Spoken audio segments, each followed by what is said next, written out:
What's up, and welcome to the first drum lesson. And today I will be showing you all the basics and setting up your drums.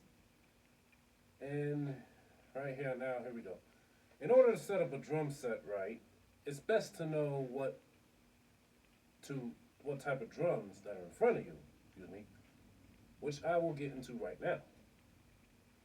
The largest drum on the drum set is called the bass drum. That sits directly on the floor, directly in front of you. The drum that sits directly in front of you is called the snare drum. And we call it the snare drum because these wires on the bottom head are snares. You can hear them. The drums that sit up in front of you are called the toms or the rack toms or the tom toms. Why we call these the rack toms?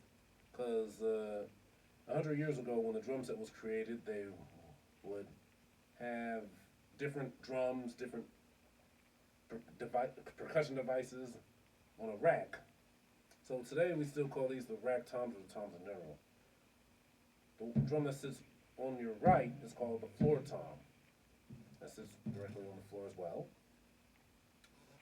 Well, toms can be either on a tom mount, just like these, be on a tom mount, or sometimes they can be on separate stands. You know what I'm talking about? You know what I mean? Yeah. And finally, right next to us are cymbals.